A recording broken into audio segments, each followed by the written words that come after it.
Ease of voice और मैं हूं आपके साथ ज्योति कनौजिया। आइए रुक करते हैं खबरों की ओर। नई दिल्ली में कांग्रेस के पूर्व अध्यक्ष राहुल गांधी ने कोरोना वायरस संक्रमण से होने वाली मौत के आंकड़ों में बढ़ोतरी को लेकर बुधवार को केंद्र सरकार पर निशाना साधा और आरोप लगाया कि ध्यान भटकाना, झूठ फैलाना और तथ्य छिपाना इस सरकार की नीति है। उन्होंने ट्वीट किया कि वैक्सीन कम होती जा रही है और कोविड मृत्यु बढ़ती जा रही है। सिंगापुर ने मंगलवार को दिल्ली के मुख्यमंत्री अरविंद केजरीवाल के हवाले से मीडिया में आई उन खबरों को खारिज कर दिया जिसमें कहा गया था कि सिंगापुर का ऐसा कोई कोरोना वायरस वेरिएंट नहीं है और इस तरह के बयानों में कोई सच्चाई नहीं है। बता दें कि दिल्ली के सीएम अरविंद केजरीवाल ने अपने ट्विटर पर कहा था कि सिंगापुर का कोरोना वायरस का नया वेरिएंट तीसरी लहर के रूप में भारत पर आक्रमण कर सकता है। दिल्ली के मुख्यमंत्री ने मंगलवार को हिंदी में एक ट्वीट में कहा कि सिंगापुर में कोरोना वायरस का नया रूप बच्चों के लिए बहुत खतरनाक बताया गया है। यह तीसरी लहर के रूप में दिल्ली तक पहुंच सकता है। केंद्र सरकार से मेरी अपील है कि सिंगापुर के साथ सभी हवाई सेवाओं को तत्काल प्रभाव से रद्द करें और बच्चों के लिए भी वैक्सीन के विकल्पों का प्राथमिकता के आधार पर काम हो। मुंबई में नौसेना की ओर से बुधवार को बताया गया कि बेहद खराब मौसम से जूझते हुए उसके जवानों ने बजरा P305 पर मौजूद 273 लोगों ने अब तक 184 को बचाया है। उसने बताया कि 2 अन्य बजरों तथा एक ऑयल रिंग पर मौजूद सभी लोग सुरक्षित हैं। उल्लेखनीय है कि ये बजरे चक्रवात ताउते के गुजरात तट से टकराने से कुछ घंटे पहले मुंबई के पास अरब सागर में फंस गए थे। नौसेना के एक प्रवक्ता ने बताया बुधवार सुबह तक P305 पर मौजूद 184 कर्मियों को बचा लिया गया है। INS कोच्चि और INS कोलकाता इन लोगों को लेकर मुंबई बंदरगाह लौट गए हैं।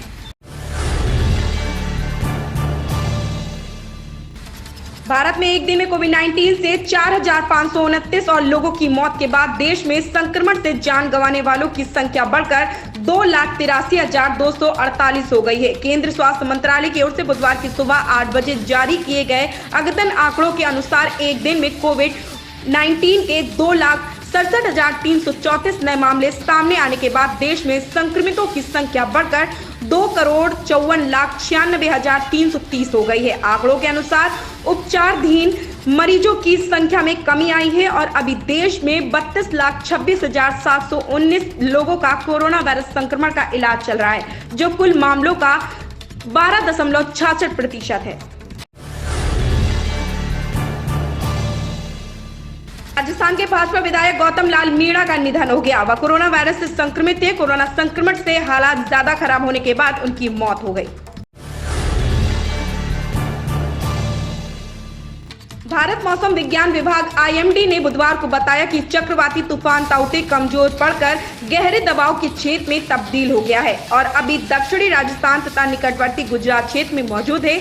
IMD ने बताया कि गुजरात में भीषण बारिश का कारण बनने के बाद चक्रवात के पश्चिमी विक्षोभ के साथ संपर्क में आने की वजह से राजस्थान, उत्तराखंड, हिमाचल प्रदेश, उत्तर प्रदेश तथा दिल्ली सहित कई राज्यों में बारिश होने का अनुमान है। IMD ने बुधवार को सुबह अपने बुलेटिन में बताया कि चक्रवात का दबाव क्षेत्र राजस्थान में उदयपुर से 60 किलोमीटर पश्चिम दक्षिण पश्चिम में और गुजरात में डीसा से 110 किलोमीटर दूर बना है। उसने बताया कि अगले 2 दिनों में इसके उत्तर पूर्व में राजस्थान से पश्चिम उत्तर प्रदेश की ओर आगे बढ़ने का अनुमान है।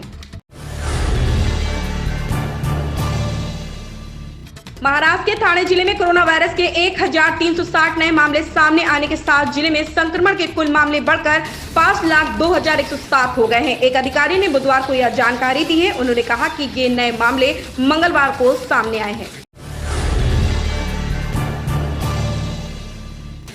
बाराबंकी जिले के रामसनेही घाट तहसील परिसर स्थित अवैध निर्माण को ढाए जाने के बाद मंगलवार को कस्बे में कड़ी सुरक्षा के बीच पुलिस बल तैनात रहा।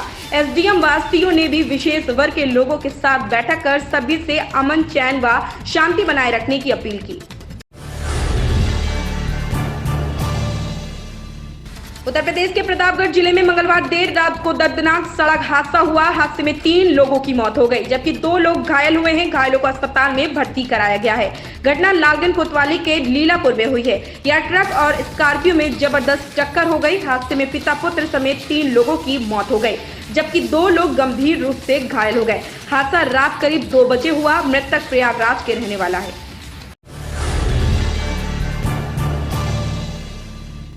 देश में कोरोना महामारी को लेकर लोगों में दहशत का माहौल है, तो वहीं कोरोना संक्रमण से बचाव करने वाली दवाओं की भी जमकर कालाबाजारी की जा रही है। इस कालाबाजारी में कई प्रतिष्ठित लोग भी शामिल हैं। मंगलवार को मड़ियाव पुलिस ने रेमडेसिविर इंजेक्शन की कालाबाजारी करते हुए एक बैंक मैनेजर को गिरफ्तार किया है। बैंक मैनेजर के पास से 12 रेमडेसिविर इंजेक्शन बरामद हुए हैं। ऐसी ही खबरों से जुड़े रहने के लिए आप देखते रहें पीस द वॉइस।